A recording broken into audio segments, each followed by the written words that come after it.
السلام علیکم۔ امید ہے کہ آپ سب دوست خیریت سے ہوں گے۔ میری آپ سے ایک ہی گزارش ہوتی ہے کہ میڈیا فوکس کو سبسکرائب کریں، لائک کریں، اگر اچھا لگے تو دوستوں میں بھی شیئر کریں، یہی میری کامیابی ہے۔ جیسے جیسے جنگ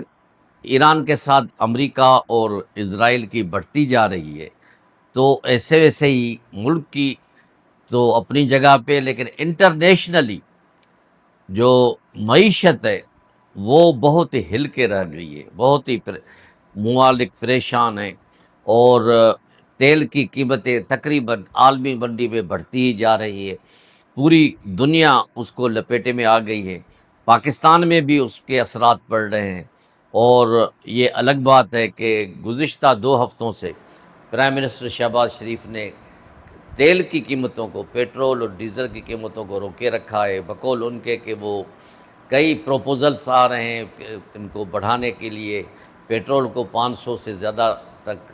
فی لیٹر کرنے کے لیے، ڈیزل کو 700 سے زیادہ کرنے کے لیے،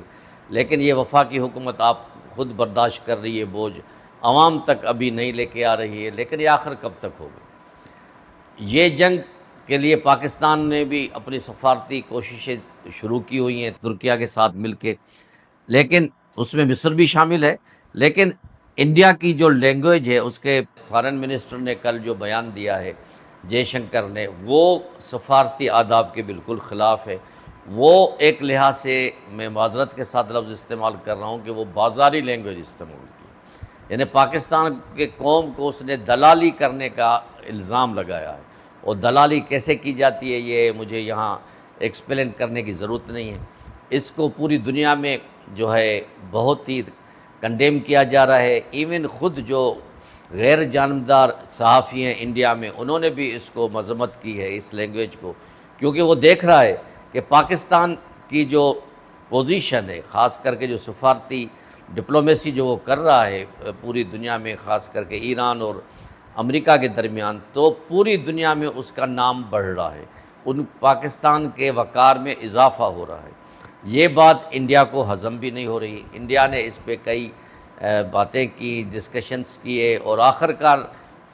فارن منسٹر جیسا سینئر بندہ جے شنکر، جو پاکستان میں بھی سفیر رہ چکا ہے،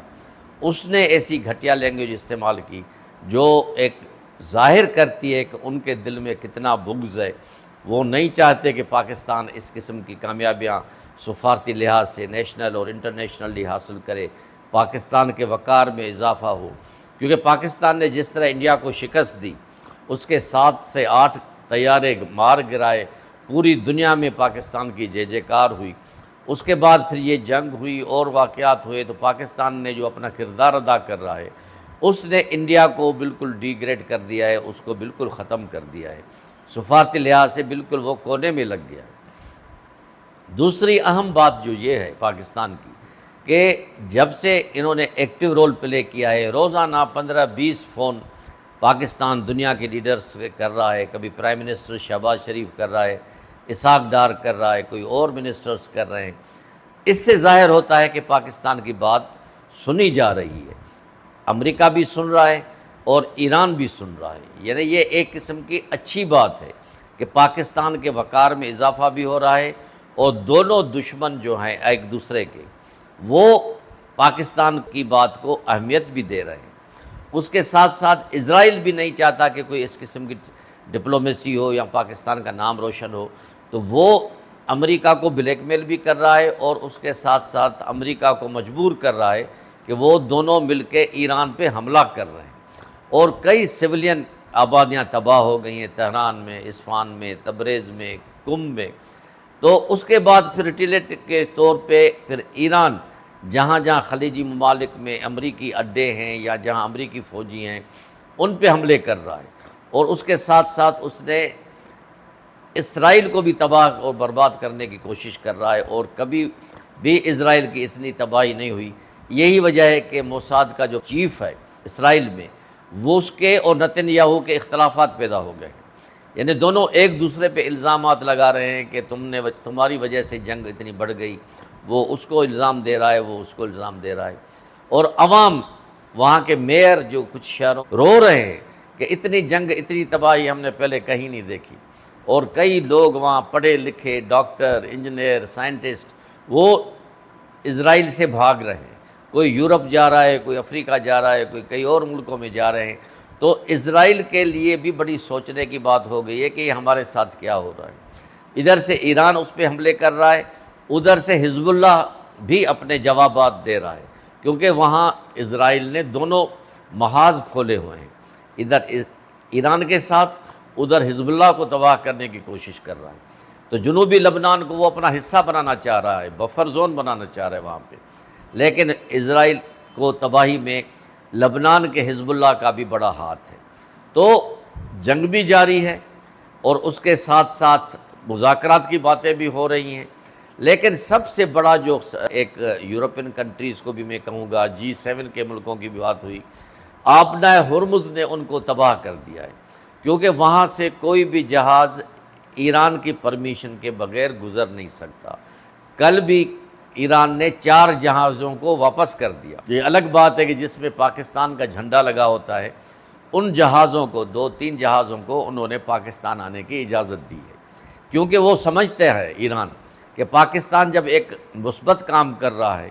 اور یہ مذاکرات کروا رہا ہے امریکہ کے ساتھ، تو اس کا مطلب کہ یہ نیوٹرل ملک ہے، تو اس کے لیے وہ سافٹ کارنر رکھتا ہے پاکستان کے لیے۔ تو ابھی فی الحال پاکستان کو تیل آ رہا ہے، لیکن وہ بھی بڑی مشکل سے آ رہا ہے۔ تو ضرورت اس بات کی ہے کہ جو بھی اسٹیک ہولڈرز ہیں وہ سارے سنجیدہ ہو جائیں، ٹرمپ کی طرح یہ نہیں کہ صبح کو ایک بیان دیا، شام کو دوسرا بیان دیا، ہم یہ کر دیں گے، ہم وہ کر دیں گے۔ تو یہ اس طرح کی بیبڑ بھکیاں نہیں چلیں گی۔ ہم اگر سیریس ہیں مذاکرات کے لیے تو ہم مذاکرات کریں۔ 1 مہینہ ہو گیا ہے جنگ کو، پوری دنیا کی اکنامی مفلوج ہو کے رہ گئی ہے، لوگ پریشان ہیں، لوگوں کے لیے آمد رفت کے راستے بند ہو گئے ہیں، اور جو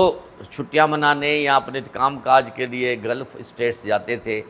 امریکہ جاتے تھے یا کہیں جاتے تھے، اب پھر ماشاءاللہ حج کا سیزن آ رہا ہے، پورے دنیا کے مسلمان مکہ پاک، مدینہ پاک اور سعودی میں جائیں گے۔ تو یہ بھی ایک بہت بڑا آپشن ہے کہ اللہ پاک ان سب کا خیر کرے۔ تو مذاکرات کر رہے ہیں تو پھر سنجیدگی کے ساتھ مذاکرات کیے جائیں۔ اسلام آباد میں مذاکرات بھی ہو سکتے ہیں، ترکیہ کے شہر استنبول میں یا انقرہ میں بھی ہو سکتے ہیں۔ تو جب مذاکرات ہوں گے تو کچھ لو کچھ دو کی پالیسی پہ بات ہو سکتی ہے، کیونکہ ایران تنہا، یہ الگ بات ہے کہ ایران تباہ ہو گیا ہے، ان کے شہر، ان کے انفراسٹرکچر، ان کے